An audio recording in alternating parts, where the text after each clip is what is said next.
Dan Ilman, Mike Beer. Race number 8 at Woodbine on Saturday is the Grade 3 Singspiel. We're going 1.25 miles on the turf for 150,000. Let's take a look at this field. There are several quality horses in this race, and I think one of the big questions we have to ask ourselves is, can the number 4 Rock Emperor still run anymore? He's 7 years old, and let's be honest, when Rock Emperor was 4 and 5 and campaigning in some very, very good races in New York, we weren't his biggest fan. Now, as he's gotten older, you can make a case that maybe he's getting a little bit long in the tooth. That being said, he fits very well in this spot. He does. He's got a race in him that would just probably make him way too good for these horses, Dan. Anybody who's followed Rock Emperor's career since he's arrived in North America anyway, realizes that he won't always show up with that top performance. We'll see if he does it in this spot. If he shows up with his good race, he's a handful for this field. You just can't really rely on him. Mike, what do you think the speed's coming from in here? Do you think the 5 Collective Force is going to be fresh off of the lengthy layoff? Town Cruise is stretching out and has shown plenty of speed in the past. I mean, he wired the Woodbine Mile in 2021. I wonder if he's the horse that goes to the front here. Dundrum has some speed as well. Yeah, I thought the speed came from the 7 in this race. Town Cruise stretching out for this race. He's third off the layoff now. You know, his first start back, they sprinted him on the all-weather surface. Last time when they went 1 mile and a 16th over a course with a little give in it, he didn't make the lead that day, but he was right up close. I think they're going to go to the front with this horse and try to wire this field. Perhaps lurking under the radar is the number 1, Ready for the Lady, who won this race last year in his first start against winners. And maybe you could make the argument that the trip just didn't work out for him last time out when he was beaten by Malibu Mamba, who shot up through the inside while this horse had to go all the way around.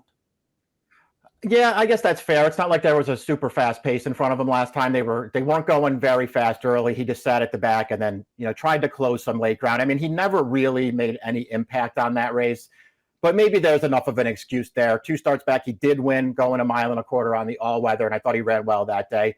I mean, he's got races that give him a look in this race. I feel like this year's running of this Singspiel is tougher than the one that he won last year. Dundrum ran second last time out, and he was able to make the lead going 1.25 miles and set a very rated pace. He turned into the stretch with the lead and gave up the inside to the winner, but he stayed on well for second. I wonder if his performance, I don't want to knock him because he's going to be a big price here, but I wonder if his performance was simply flattered by the way that race was run. I mean, that's how I looked at him. And you're 100% right that I don't think you want to be too hard on him because he's going to be a really, really big price in this race. But he just faced a couple of these rivals last time. He probably had all the best of it as far as trips are concerned, and he just wasn't good enough to get the job done 2 starts back. I know it was on a different surface, Dan, but he was in against Palazzi and Malibu Mambo that day, and he was just absolutely no match in there. I just feel like this is a really tough spot for him. Friends, you're going to want to pile on the 3 British Royalty because I'm off him. He ran second in this race last year. He really appreciates distance. I thought he ran okay in the Belmont Gold Cup 2 starts back, going 2 miles where he was in against a really strong European stayer. Last time out in the John's Call, he just didn't pick up his feet. I was very disappointed. I was disappointed with his performance that day, too. I mean, he had a little trouble in that race, but he didn't have enough trouble, in my opinion, to finish where he did. He just never really ran. I don't know. We'll see if he can bounce back. I won't be surprised when he does. You still have to concern yourself with, Dan, the fact that this horse very rarely wins. I mean, he's got a lot of really strong performances on his card. He doesn't win very many races, and he has a pretty bad running style for this kind of race because they might not go that fast in front of him. Rock Emperor, the number 4, is your morning line favorite for Chad Brown and Kazushi Komori. He's a millionaire. He's a Grade 1 stakes winner. And they ran him in the Arlington Million last time out. And I guess all things considered, that might be the best he can do right now. He was sort of over and behind horses. He finished up evenly. And I think an argument can be made that if he runs that race, he's going to be right there on Saturday.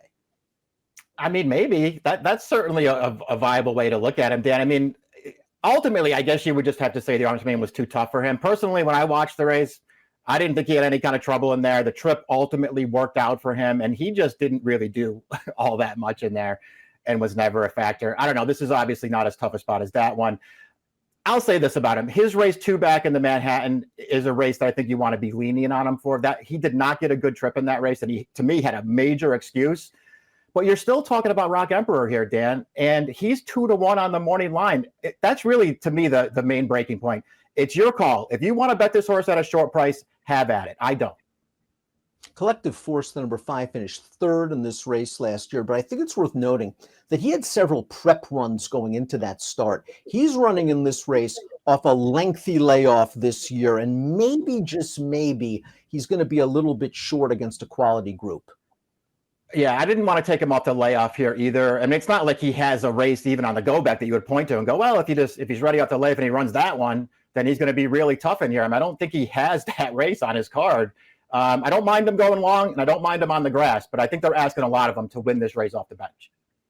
The 6 Palazzi ran some good races as a 3-year-old, and then it just appeared he lost his form. Now, Mark Casse gelded him, and it looks like Palazzi is slowly finding his way back. He's won 2 in a row, 1 on the turf, and then this race on the Tapeta, where he makes a wide sweeping move on the second turn to take over and is on his way. He might be back to his best. Yeah, this is good stuff here. He sat back, he circled this field around the turn, and he's actually going to win this thing going away. This is a good performance. His win 2 starts back where he just held on the turf, Dan. They sort of rode him a little differently there. He went early in that race and took over. He still had a long way to go, but he managed to last to the wire in there. I like his last 2 races quite a bit. I think you and I both kind of had a thing for this horse as a 3-year-old, and for whatever reason, he never panned out at 4. It feels like he's back in form. Talk about class. The 7-Town Cruise, as I mentioned earlier, wired him in the Grade 1 Woodbine Mile back in 2021, and he finally got back into form last time out. Going 2 turns on the inner turf in a 1.16 race, he set a very comfortable trip in the second flight, made a 3-wide bid to the front, and he's just going to hold on late. Now, this race was at a 1.16, and now he's going to have to stretch out. Class isn't a question, current form isn't a question, tactical speed isn't a question, but distance is a huge question. Yeah, distance is a very, very big question. It's kind of feels like it's all going to come down to how comfortable can he get on the lead early in here and how much can he back this thing down, Dan. I don't think he's going to be able to make even just a legitimate pace in this race. Forget about fast. I don't think he can win it going a fast pace. If he goes even a legitimate pace, can he get a 1.25 miles? Like Palazzi, the 8 Malibu Mambo was gelded over the winter and has come back in very good form. Here's his win last time out. We turn into the stretch. Dum Drum is on the lead. Malibu Mambo is in the pocket. And all Davy Morin is looking for is finding a seam on the inside. It opens up, and Malibu Mambo finishes with a plum.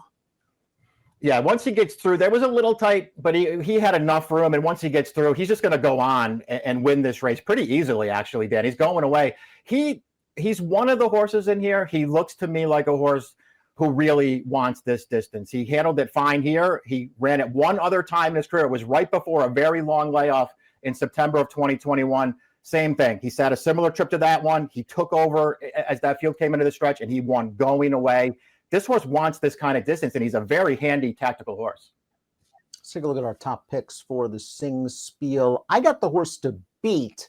I don't think he's the horse to bet at 2-1. That's Rock Emperor, the number 4.